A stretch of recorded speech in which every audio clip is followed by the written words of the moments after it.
Megan Carter, a brave and compassionate veterinarian, never imagined that a stormy afternoon would completely change her life. She received an emergency call from a desolate neighborhood in Riverdale, where a scrawny and suffering Rottweiler named Duke had been chained for an extended period, starving and brutally mistreated. Looking into the dog's eyes, full of despair but also hope, she couldn't turn away. The house where the dog was kept looked abandoned, with everything old and decaying. But Megan couldn't stand by when life needed her. She grabbed a knife to cut the heavy chain, knowing that the house held more than just a dog in need of rescue. It harbored dangers she couldn't foresee. As she freed the dog, a wave of guilt and sorrow overwhelmed her. The sight of the painful, emaciated dog tugged at her heart, but a deep sense of purpose urged her to act without hesitation. Despite enduring immense pain, the dog still managed to wag its weak tail as she approached, its eyes filled with hope, as if searching for help. "Poor thing," Megan whispered, kneeling and extending her hand, giving the dog a chance to sniff cautiously. "What's your name, sweet boy?" She gently checked its neck, frowning when she noticed the rigid chain. Upon closer inspection, Megan saw that the chain's link was rusted and stiff, as though it had been worn for months, maybe even years.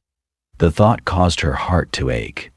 Suddenly, a loud noise echoed from inside the old house.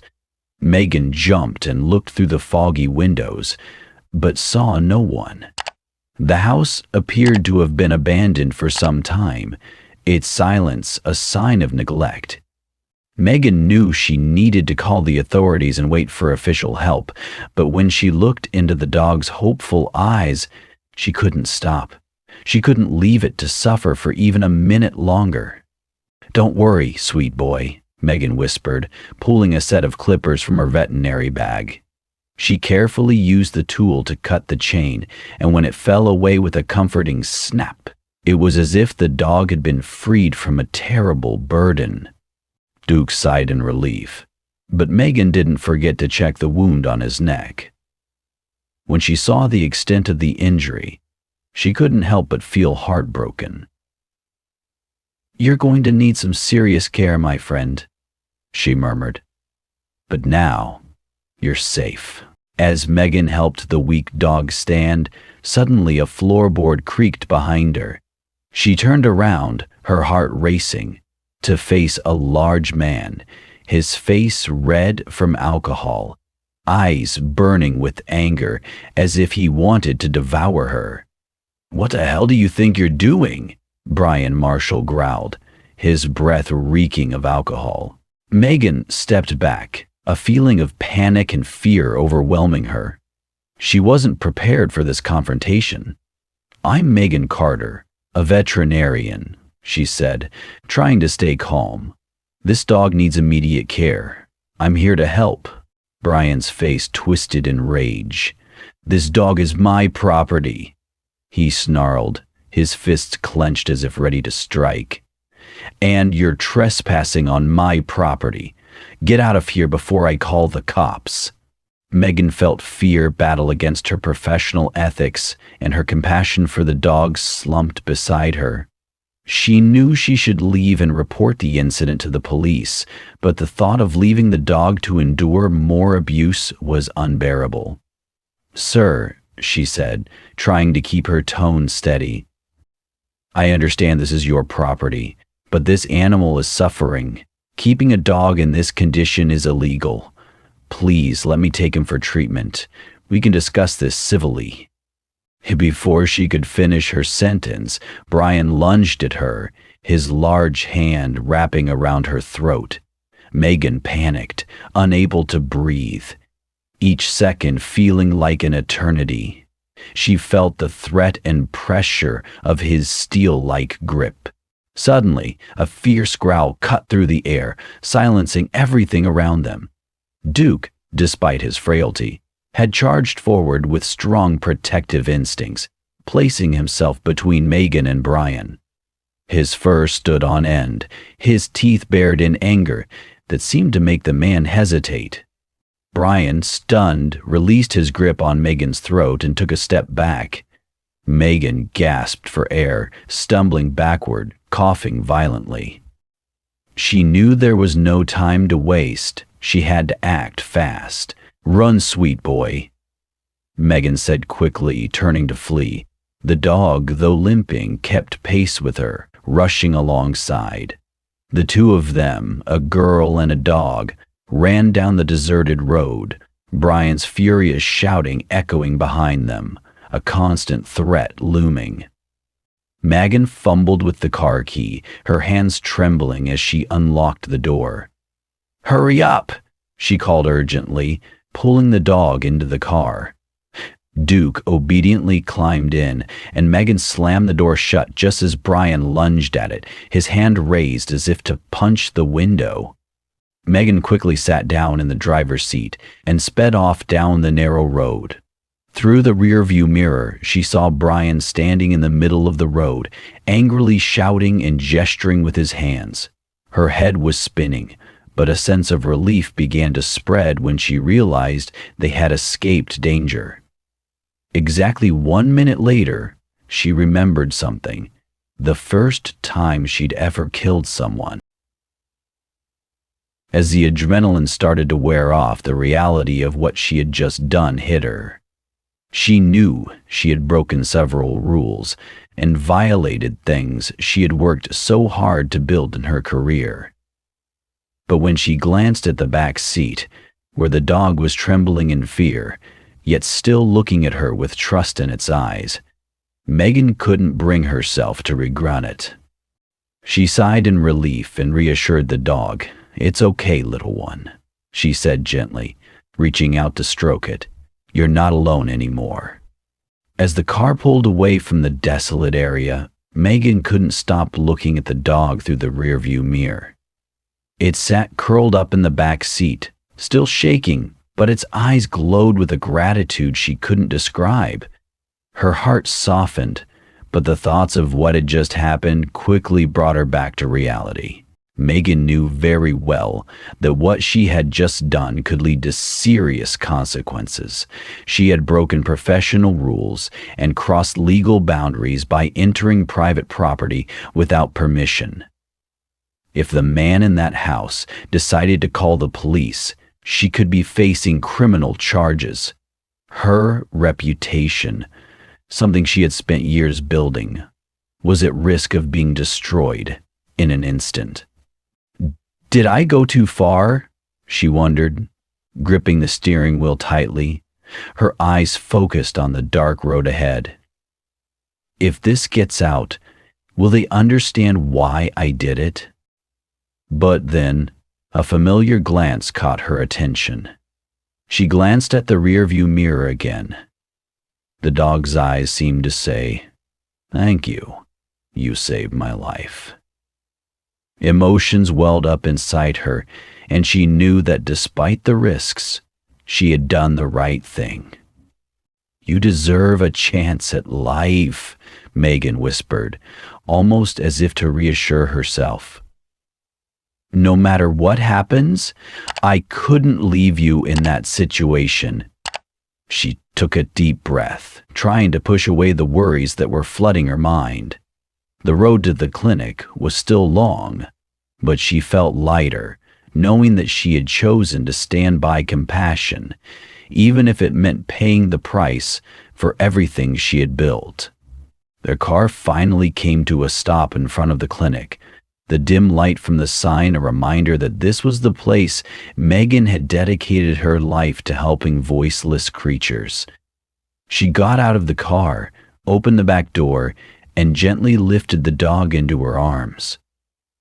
"We'll be okay," she whispered, feeling the weak but resilient heartbeat of the dog pressing against her chest. Stepping through the clinic door, she knew a new chapter in her life had just begun. and no matter how rough the road ahead might be, she would fight for what she believed was right. But less than an hour later, the flashing red and blue lights illuminated the clinic entrance. Megan froze, her heart racing as she saw two police officers get out of the car, their scrutinizing eyes never leaving her. She took a deep breath, fully aware of what was about to happen. "This is inevitable," she thought to herself, trying to remain calm in the face of what was to come. Before stepping out of the room, Megan turned back, her gaze soft as she looked at Duke. "Rest easy, Duke," she murmured, gently stroking the dog's head. "Everything will be fine." At that moment, a tall man in a sharp uniform, with a stern face, his piercing gaze never leaving her, approached. "Are you Dr. Megan Carter?" he asked, in a low, cold voice. "Yes, it's me," Megan replied, trying to maintain composure. "Is there a problem, officer?" "I'm Officer Grant. We've received a complaint from Mr. Brian Marshall about an invasion of property and the taking of his dog. Do you have anything to say for yourself?" Megan took a deep breath, the tension tightening around her chest. This was the moment she had anticipated. "Officer, when I arrived there, I found the dog in critical condition, left alone with a tight leash and no food or water. As a veterinarian, I had to intervene to save its life." Officer Grant's face showed no emotion. "Whatever the reason, you still broke the law by entering private property and taking the animal. We need you to come with us to the station for further clarification." At that moment, the roar of an engine from outside interrupted the conversation. Megan turned back to look out the window and saw a truck pull up, its door swinging open forcefully. Brian Marshall, the large man she had confronted earlier, stepped out with an enraged expression on his face. "That's her," he shouted, pointing toward the clinic. "She stole my dog." The clinic door swung open with a hard push, and Brian stormed in, his voice booming across the room. "You dare take my dog? Who do you think you are?" Megan stood tall, her gaze unwavering. "Mr. Marshall, your dog was in critical condition. It needed immediate care, and I couldn't stand by and let it suffer any longer." Brian sneered, his eyes full of contempt. "You have no right. That dog is mine, and you trespassed on my property. You think you're some kind of hero? You're just a veterinarian, not the police." Megan clenched her fists, trying to keep her voice calm but firm. "As the owner, you have a responsibility to care for it. But what I saw was neglect and abuse. You let it live in unacceptable conditions. That's cruelty." Brian took a step forward, pointing a finger in her face. "Don't tell me how to live. That dog is my property and I want it back now.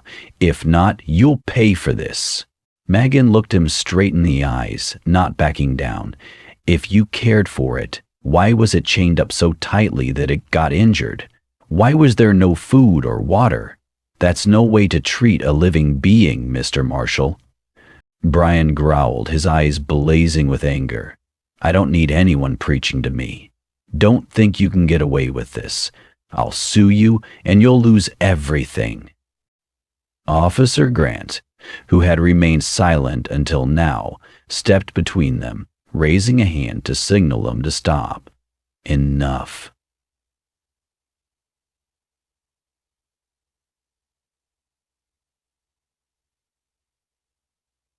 "Enough," he said, his voice deep but authoritative. "Both of you need to calm down. We'll handle this legally."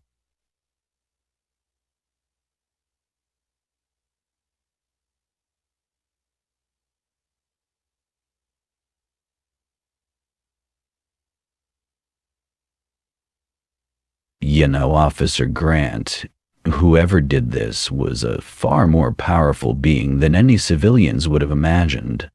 Enough of your goodness, Hades said. Just let the divine make whatever. Megan turned to Officer Grant, her eyes pleading. I just want to protect an innocent life. He can sue me, but I won't apologize for saving that dog's life. Brian, still fuming, pointed toward the door.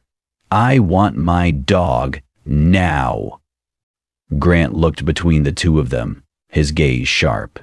I'll investigate thoroughly. But remember, the law also protects those who cannot speak for themselves. Both of you will need to cooperate. The atmosphere in the room grew tense. Megan held her gaze firm, while Brian muttered curses, though he didn't speak further. A few moments later, Officer Grant stood before Megan and Brian, his face stern. After speaking with his colleague over the radio, he sighed, as if carefully considering his decision. Megan, he said, his voice steady and calm, at the moment we don't have enough evidence to prove that Mr. Brian has abused this dog. Legally, the dog still belongs to him. I also volunteer, Wally said quickly, shaking his head. Megan stared at him, unable to believe what she had just heard. Are you saying I have to return Duke to him, even after he neglected and kept it chained up for so long? Grant raised his hand, signaling her to calm down. I understand your emotions, and I'm not saying his actions were right, but we need clear evidence, not just your observations and feelings.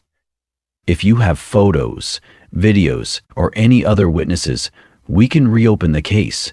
But right now, the law requires me to return Duke to Mr. Brian. Brian snorted, folding his arms across his chest with a victorious look. See? I told you. That dog is mine. You have no right to it. Megan shook her head, her eyes filled with disappointment and anger. But what will happen to Duke? I can't let him go back to him. He needs medical care and love, not more days chained in agony. Grant sighed, looking at both of them. I understand your concern, Megan, but if you want to help Duke, the best way is to work through the law. Contact an animal protection organization, gather more evidence, and we will assist when you have a stronger case. Megan looked at Grant, her eyes a mix of disappointment and determination. She lowered her head, gently stroking Duke one last time. I won't give up, she whispered softly, almost to herself. I will find a way to protect him. Brian cleared his throat and raised his hand.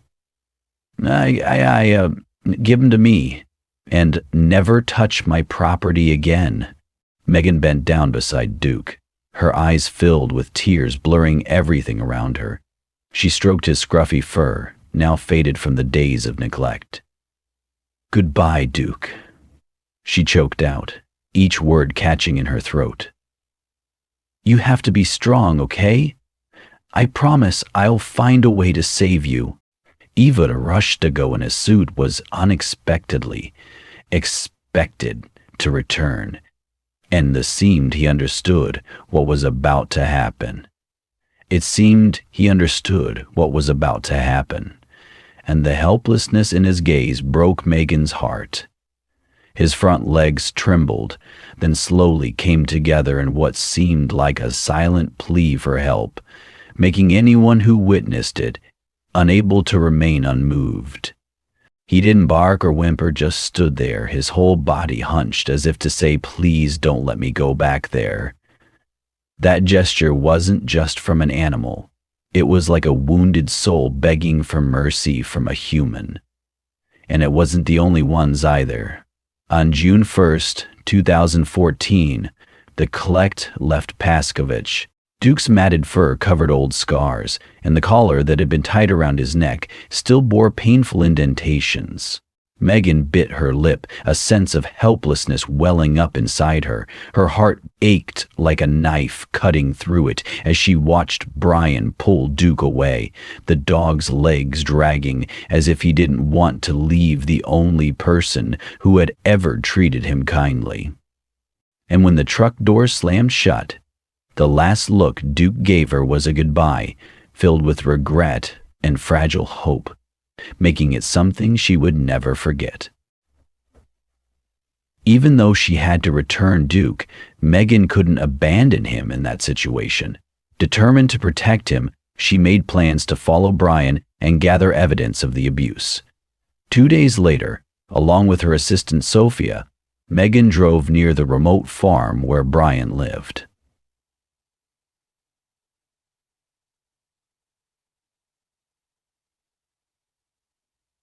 The ground trembled beneath his handmade truck, as if two pieces of him had vibrated together.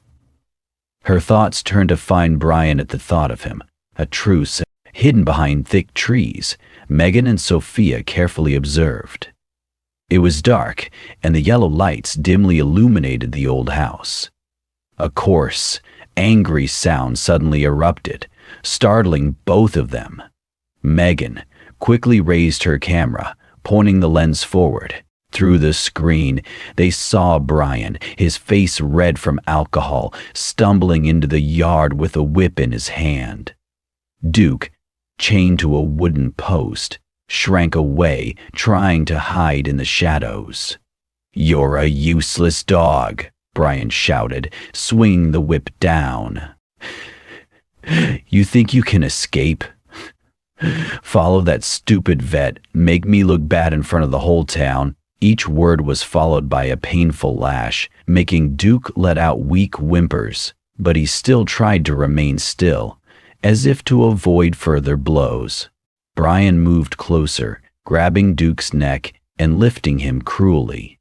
"You've cost me so much time, so much money. I'll teach you a lesson. You're mine, understand?" he yelled, his breath reeking of alcohol, blowing into Duke's face. Then he dropped the dog to the ground with a thud and continued to kick Duke, ignoring the fact that the dog had collapsed, unable to fight back. Megan clenched her fists, her tear-filled eyes fixed on Duke. Each lash, each insult from Brian felt like a dagger to her heart. She wanted to rush out, push the man torturing the poor dog away, and run off with Duke as far as possible. But reason quickly pulled her back. "My God, I can't believe this," Sophia whispered, her hands trembling with anger. Megan, despite her reddened eyes, kept the camera steady, not missing a single moment. She turned to Sophia, who was also shaking with rage. "We can't act recklessly," Megan said quietly but firmly. "If we make a wrong move, he'll have an excuse to blame everything on us. Duke needs us to be stronger and smarter than this." Sophia nodded, tears rolling down her cheeks. Megan took a deep breath, trying to control her emotions.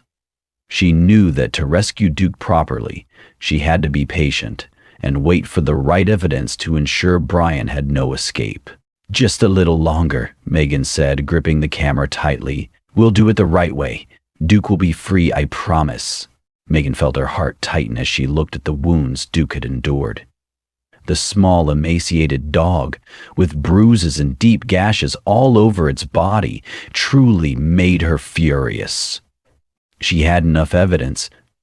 A video showing Brian Marshall drunk and abusing Duke, along with the threats and insults he hurled at the dog. Now, everything was ready. Megan dialed the familiar numbers on her phone.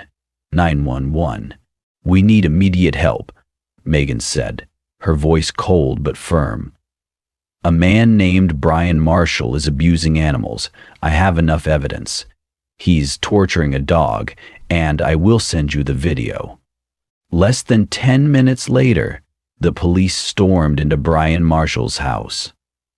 Megan stood outside, watching through the window, phone tightly gripped in her hand, her eyes never leaving the face of the criminal. A police officer opened the door, and his powerful voice echoed, "Brian Marshall, we have enough evidence of your animal abuse. Come with us." Brian turned around, his eyes wide with panic. "What? You can't do this. I haven't done anything wrong," he yelled, his face showing clear anger. "She just wants to hurt me. That's my dog. I have the right to treat it however I want." Megan could no longer remain calm. She stepped inside and faced Brian with a cold stare. "That's not true, Brian. I've recorded everything. Duke's injuries will speak for themselves. You can't hide anymore." Brian saw the video on Megan's phone, showing him drunk, kicking Duke, and cursing at the dog. His face paled as he watched the images. "You have no excuse left," the police officer said, his voice steady. "Your actions are illegal. We're taking you to the station." Megan looked at Brian one last time, her gaze devoid of any sympathy. "You'll pay for what you did to Duke." Brian, now no longer arrogant, lowered his head and followed the police. He had no way out. Megan stood there, feeling as if a heavy burden had been lifted, but her mind couldn't rest. Duke still had to undergo extensive treatment, and she wouldn't stop until the little dog was fully recovered. In the end, Brian Marshall had to pay for his crimes. With undeniable evidence, he was arrested and faced charges for animal abuse. The police had gathered enough evidence, and Megan's testimony, along with the video, made everything clear. Brian had no way to justify his brutal actions. After taking Duke to the veterinary hospital for treatment of his severe injuries, Megan decided to adopt the dog. The peace of mind knowing that Duke would never again suffer from unnecessary beatings or be chained and starved made Megan's heart feel warm. Duke was not just the animal she saved, but a companion, a symbol of hope that kept her steadfast in her fight to protect other innocent animals. Megan began participating in charitable activities to raise community awareness about animal protection, helping organizations that specialize in rescuing and caring for abused animals. She organized fundraising events, spoke to volunteer groups, and advocated for stronger animal protection policies. She became a powerful voice in the community, inspiring many others to join the fight for justice for animals. Every day, Megan looked at Duke, now healthy and happy, and she knew her efforts not only helped Duke, but could change the lives of many other animals. With Duke by her side, Megan promised herself that she would never stop fighting to protect innocent beings.